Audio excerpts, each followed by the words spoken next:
Welcome back to Winners and Losers, everybody at home, the show that looks at the highs and the lows from around world football. Who is this strange creature sat to my right, I hear you ask? Yes, unfortunately it's Christopher Hamill because Patrick van Straten is on his honeymoon after a wedding I wasn't invited to.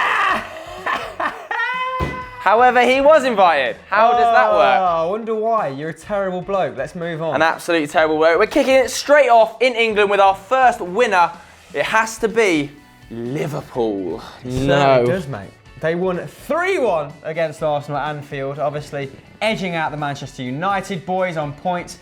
But Sadio Mane, more specifically, was the man of the night and is very much Liverpool's man at the moment. Yes. That's 23 appearances, 12 goals and 5 assists in the Premier League this season. Impressive. When he doesn't play, they suffer big time, as we saw when he went to the African Cup of Nations. Yeah. He's now scored 4 goals against the top 6. That is the same as Manchester United. Embarrassing. Oh, wow. He loves a big game. You know who else loves a big game? Go on. Wijnaldum. He's now scored against City, Chelsea and Arsenal. So Liverpool got some big game players. Unfortunately, when they go down the other end of the league, they suffer. They'll probably lose to Burnley next week after this very impressive result, but yeah. And Liverpool have now scored the 6th most goals in Europe. Free flowing. Most, yeah. We know for the last 5 years under Brendan Rodgers as well, they were pretty good up top. Rodgers, the boys, but shame they're turd at the other end. And they're now unbeaten in 9 PL games against the top 5, Josephine. That is pretty impressive. I mean, that's a complete contrast to Arsenal, who have won just 3 games against the top 6 since 2012. Yes, 3 wins in the last 5 years. They are even worse away from home. Arsene Wenger just cannot get it right. He has lost 9 of the last 11 away games versus the top 6, and he's only drawn the other 2, still yet to win away in the last 11 games. That's horrendous. They're on really bad form now. They've lost 4 of their last 6 games in all competitions. Really, really struggling, and they struggle particularly badly against Liverpool. They've conceded 7 goals to Liverpool this season. That's 22.5% of their conceded goals overall this season. In just 2 games, you've conceded nearly a quarter of the goals you have all season. But the big story here, Alexis Sanchez left on the bench. Apparently had a massive bust-up with Arsene Wenger during the week in training, walked out of a session, all of the players furious, they demanded that he was dropped. This is in literally every single newspaper today in England, so it's quite clear that Arsenal have briefed the press. This can only go one way, and that's with Alexis Sanchez leaving the club, Hamill. Well, where does he go? I don't know. Is he playing for trophies, aka Juventus, or money? PSG. I'm just not sure. Is he a bit of a mercenary, or does he genuinely want to win titles? Because he's not going to at Arsenal. No, definitely. Let us know what you think, guys, in the comments below. Tap away. The first losers this weekend, and I joyfully announce this, is Manchester United, and I anticipate a bit of a rant coming from this freckled maniac anytime now. Oh my God, where to start? A 1-1 draw at home against Bournemouth. Sum up our season against 10-man Bournemouth in 1 game. That was it. Appalling. I'll be honest, appalling. 17 matches unbeaten on paper now, but we're so poor at scoring goals. When Zlatan doesn't score, we do not score. I know Marcos Rojo got one on the day, but the rest of our forward line were abysmal. And Zlatan was not much better, lucky not to get sent off. We've drawn 7 home games now this season. In those 7 home draws, we have had, wait for this, 136 shots. 136 shots in 7 games. We scored 5 goals. How does that happen? Playing for stats. 5 goals from 136 shots. We had 20 shots in this game. Honestly, we've got to start taking our fucking chances. Paul Pogba at the end has to hit the target. Zlatan, 5 yards out, ball comes across from Martial, has to hit the target, and then he missed a fucking penalty. The one man in world football I want on that ball to take that penalty is Zlatan Ibrahimovic. I would have put my house on him scoring it, and he bottled it at the crucial moment, and that is going to cost us top 4. Yes, and 7 seemed to be the magic number on the day. That is the first penalty Ibra has missed in 7 attempts. That is the 4th penalty Artur Boruc has saved out of the last 7 he's faced. And Ibra had 7 shots on the day, only registering 1 on target. Now, unlike you, I don't think that's a season-defining moment. I don't think you can say Zlatan's penalty is going to cost us 4th, because the guy has shipped in with 15 goals. He's shipping in with a goal every 150 minutes at the age of 35. The guy, quite frankly, should be in a sarcophagus. But let's talk about his elbow, because he nearly sent Tyrone Mings back into the Egyptian age. I know, it was an awful elbow. The refereeing in this game was an absolute shambles. He had no control. That stag do to Marbella clearly caught up with him. Mings should have been sent off. A disgusting stamp on Zlatan Ibrahimovic's head. He knew exactly what he was doing in the comments. Zlatan also knew exactly what he was doing. There's no way Mings jumped into his elbow. It was catching him flush no matter what happened. Surman, slightly unlucky not to be sent off. I thought Zlatan made a real meal of it, and then obviously the referee had a nightmare, forgot to give him the red card after giving him 2 yellows. From then on, it was a shambles throughout the game. But in my opinion, that penalty is going to define our season. We will miss out on top 4 now. But what do you think? Will we miss out on top 4, or will Manchester United just scrape in? You can vote in the poll above my head right now. Thursday nights. Over to Madrid now for our next winners. And of course it is a Los Blancos, Christopher Hamel. That huge Italian club, Real Madrid. Yes, they beat Eibar 4-1, bouncing back after their 3-3 draw with Las Palmas. Now, obviously, Bale was out because he got sent off against Las Palmas. Yes. Naughty boy.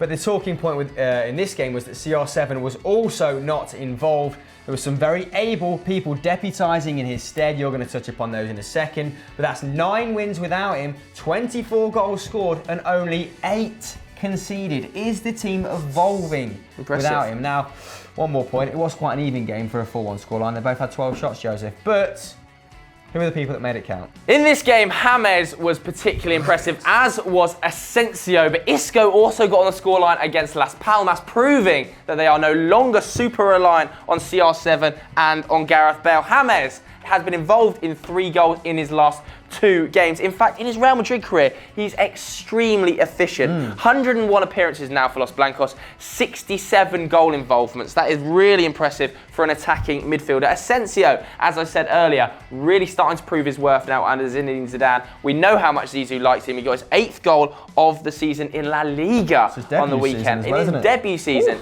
Extremely impressive. Karim Benzema as well, making his 350th appearance for Real Madrid. Got another 2 goals. He has only got 7 goals in La Liga this season, though. So his numbers are dwindling somewhat. And there is, of course, talk they're looking to bring in either Aguero or Dybala this summer. But this squad looks deeper than most expected. A good result, 4-1 win away from home without CR7 and Bale. Congratulations, Zizou. You're in our winners.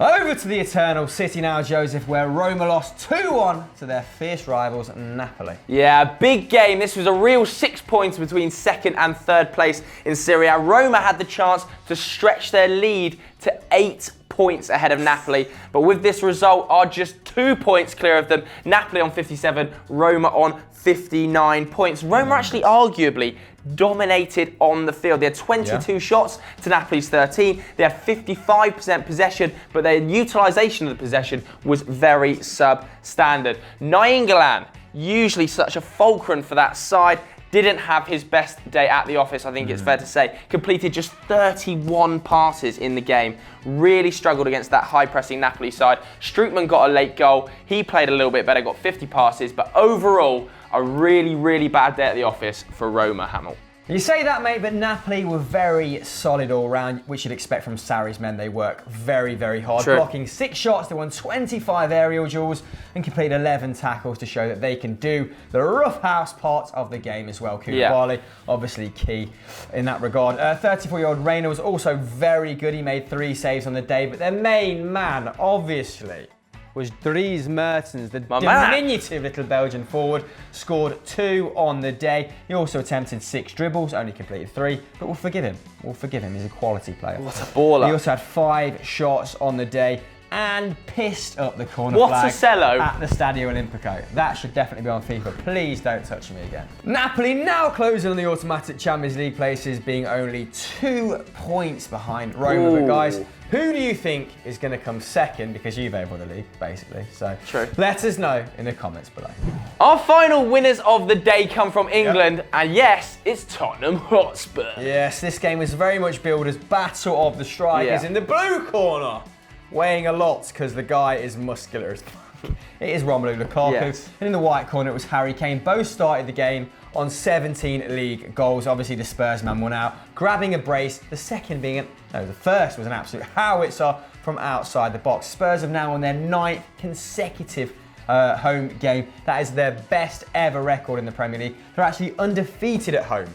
9 wins, 5 draws, 27 goals scored, only 5 conceded. Impressive. They're obviously watertight at the back. And I thought they actually defended very well for the majority of this game.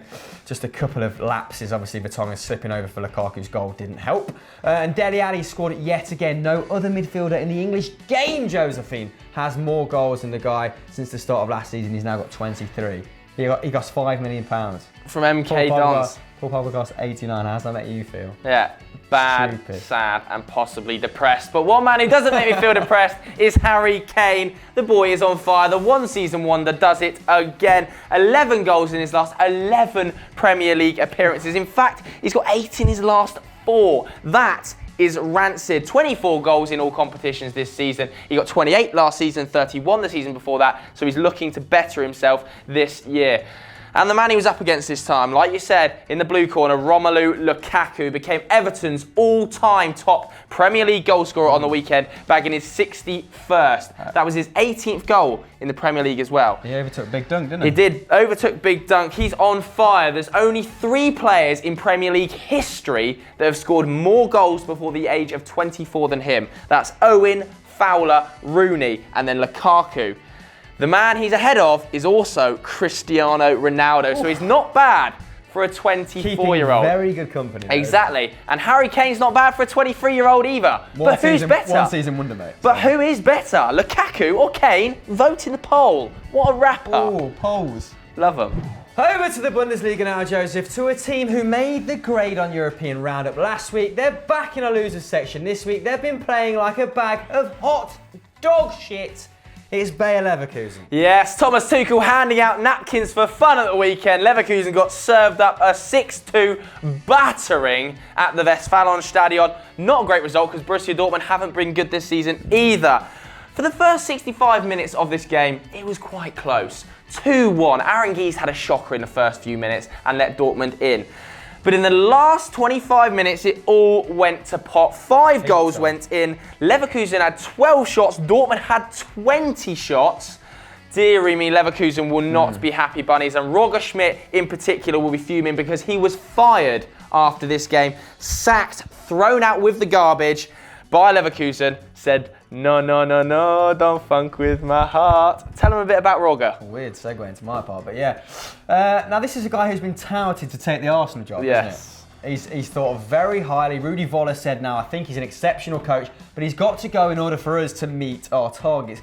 The target surely for them is Champions League football. They are now 11 points behind Hoffenheim. So I think regardless of him staying or going, they're not going to finish in those Champions League spots.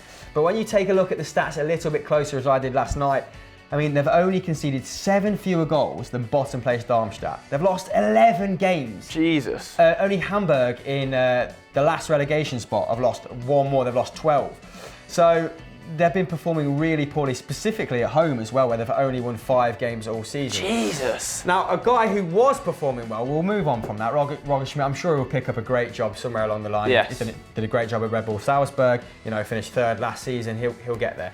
But it was Aubameyang. Let's move on to him because he's in an incredible vein of form now. After 2 goals last night, that brings his league tally to 21.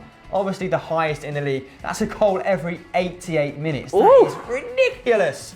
He's also scored 105 and 179 now for Dortmund. That is a better ratio than Lewandowski for Bayern Munich. Jesus. That's the sort of company he's keeping, which is incredible. Pulisic, Guerrero and Schürrle also got on the score sheet, but Ousmane Dembele once again stole the show, just about from Aubameyang getting a goal and an assist. The Frenchman is just setting pitches on fire everywhere he goes. He's running amok like a DeLorean in the Bundesliga. Yeah, he's just sending people back in time. He's now got 6 goals and 9 assists in the league. That's a goal or an assist every 91 minutes. Wow. So there's some great individual performances in that Dortmund team, but as you say, not performed great as a team this season. Do you think, guys, they will finish above Red Bull Leipzig? Let us know in the comments below. Important question. It's time for your shout-outs now then. You guys have been sending in your suggestions all weekend. If you want to get involved next weekend, hit us up on both of these handles. The first one comes from Sahand Say. He says, Newcastle, of course, got a win on the weekend away at Huddersfield, and Brighton lost, so a great weekend in the Championship for them. Dr. Lyem, he says, the official Bantams, aka Bradford, still not lost at home this season. Very, very impressive stuff from them. He's a real doctor, to be honest. I don't either. Paul Sujit, he has a number of different winners. I'm going to pick out Swansea City, mainly because I love Paul Clement running down that touchline like Jose Mourinho for Porto at Old Trafford in 2004. Incredible stuff from Swansea City. I saw an interesting tweet from one of the Swansea analysts who said that the post-match reports used to be 5 pages long before he got there. They're now 35 pages long. 30 extra pages of information, mental. My shout-outs come from the following. Tyler Pearless, who thinks winners Leicester and Southampton should have got a mention. Leicester obviously in a good vein of form now. Come on, you foxes. He also thinks Arsenal fans TV should be the losers. Controversial. Potato God, one of my favourite handles, thinks Liverpool, Dortmund and Porto should have been in our winners. Well, you might see one of those over on ERU. And Alexander thinks, as much as it breaks my heart, his losers have to be Schalke. They lost 4-2 against Gladbach. Oh Who dear. have picked up their season. So, again, might hear more German football on the European Roundup. So, come on over. Come on over, baby. Because I'm over there today. Hey! So that's all we've got time for on today's winners and losers. But before you do anything else, make sure you head over to Euro Roundup, where we will be talking about Belotti and Griezmann, amongst others. Ooh. Slightly European flavour, obviously, Euro Roundup. So. Yes, indeed. And as ever, guys, please do like and subscribe. Sayonara. Oh, baby.